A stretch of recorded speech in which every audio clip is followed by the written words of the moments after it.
हमारे साथ हैं हिसार से कांग्रेस सांसद जयप्रकाश उर्फ जेपी। काफी नाम सुना होगा। आज संत रामपाल जी महाराज से मिलन खतर आए हैं कि कुछ संत रामपाल जी महाराज से मिल के बातचीत हुई, वो सारी बात पूछांगे। जी नमस्कार जी।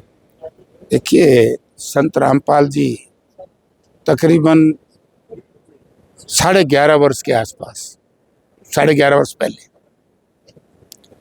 जिस तरीके से हरियाणा प्रदेश की सरकार ने, क्योंकि जिस वक्त महाराज जी को गिरफ्तारी की बात आई थी उस वक्त मैं भी था और बराड़ा साहब थे, मैं भी एमएलए था और सुभाष बराड़ा जी भी एमएलए थे। तो उस वक्त सरकार से और प्रशासनिक अधिकारियों से फैसला हुआ था कि भी महाराज जी कोर्ट में जाएं तो केस खत्म। उसके बाद जिस तरीके से एक निर्दयता से 11.5 वर्ष के आसपास, मतलब कमबत्ती जेल में जो समय कटाया, फिर देशद्रोह जैसे मुकदमे। मैं कहता हूँ कि जब सुप्रीम कोर्ट बार बार कहता है कि आज़ादी के बाद किसी पे भी पर्चा देशद्रोह का नहीं लागू हो सकता, क्योंकि देशद्रोह तो डायनामाइट केस, मुझे याद है जब डायनामाइट केस आया तो उस वक्त भी सुप्रीम कोर्ट ने उसको, उन लोगों को बरी किया था। और ये तो संत हैं और इन्होंने ये भी सिद्ध कर दिया अपने त्याग से, तपस्या से, मेहनत से कि असली मायने में संत है। संत कौन होता है? संत वो होता है जो लोगों को आशीर्वाद दे, लोगों के हर दुख सुख में काम आए। पिछले दिनों बाढ़ आई और हरियाणा प्रदेश की सरकार ने, जब मैं डिजास्टर मैनेजमेंट के अधिकारियों से पूछा कि भाई हरियाणा प्रदेश के किसानों को मुआवजा क्यों नहीं मिला, विशेष तौर से हिसार पार्लियामेंट क्षेत्र के से तालू से लेकर के और धनाना से लेकर के अपना सारा इलाका बरवाड़ा तक, आप उकलाना तक, मतलब विस्मड़ा तक या लितानी तक, सारे इलाके में भयंकर काम था।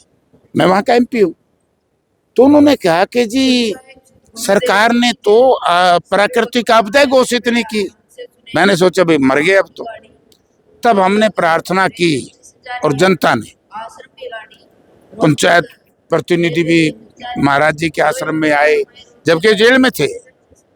जेल में रहते हुए भी जो सच्ची सेवा, किसान की किसानी बचाई, खेती बचाई, मजदूरों के घर बचाए, और जो सरकार ना मजदूरों को कुछ दिया। मुझे तो ये भी पता लगा आज आश्रम में जाकर के, मुझे एक बड़ी भारी खुशी हुई कि गरीब लोगों के जो मकान गिर गए थे वो भी बनाने का काम संत रामपाल जी महाराज जी करवा रहे हैं और किसानों को बड़ी राहत दी, भयंकर। अगर उस वक्त आप महाराज जी के अनुयायी भगत शिष्य ये ऐसी मदद ना किसान की करते बाढ़ के समय, तो हमारी गेहूं की फसल भी नहीं हो सकती थी। इससे सारा श्रेय महाराज जी को जानता है। ऐसे संत के ऊपर जाता है और ऐसे संत के ऊपर देशद्रोह का पर्चा दर्ज करना निंदनीय है। आज उसी का एक कारण सरकार परेशान है। जी, संत रामपाल जी महाराज से मिले, क्या कुछ बातचीत हुई? देखो, महाराज जी का तो एक आशीर्वाद होता है। बातचीत तो यही है कि जयप्रकाश जी आपने हमेशा ही आश्रम की सेवा की है और आश्रम भी हमेशा ही आपको आशीर्वाद देता रहा। और मैं आज फिर कहता हूँ कि 2-3 बार ऐसी परिस्थितियां रही, लेकिन जैसे रामचंद्र जी 12 साल का वनवास काट के आए थे, पूरे देश में दिवाली उसी से तो बनी थी।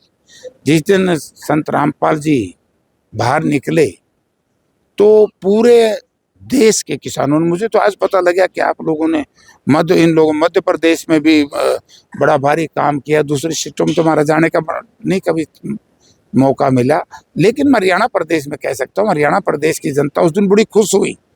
किसान और मजदूर, ग्रामीण अंचल में बसने वाला हर वर्ग का लोग कि भी महाराज जी आज बाहर आ गए, उन्हीं की वजह से आज हमारे खेतों में ये गेहूं की फसल लहलाई थी और गेहूं की फसल पैदा तो बची थी।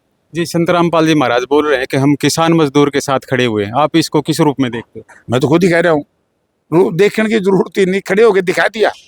जब किसान के मजदूर के ऊपर बड़ा भारी संकट था तो संत जी का ही आप कह लो, उनके भगत, उनके न्यायी और उनका आशीर्वाद जेल से।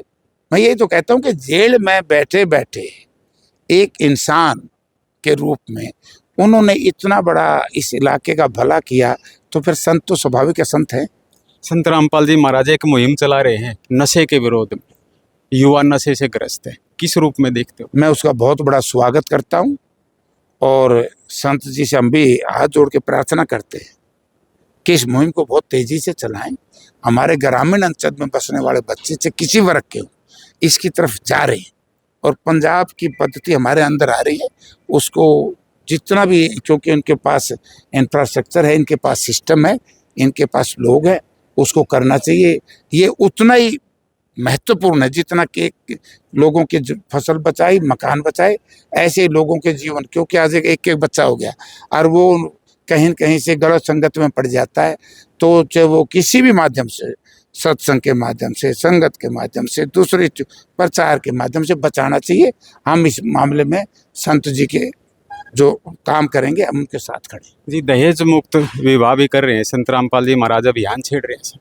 वो बहुत अच्छा है, क्योंकि जो जिस तरह की आर्थिक तंगी हमारे किसान और मजदूर में आई है, ये दहेज भी एक बीमारी है और इसको ख़त्म करना चाहिए।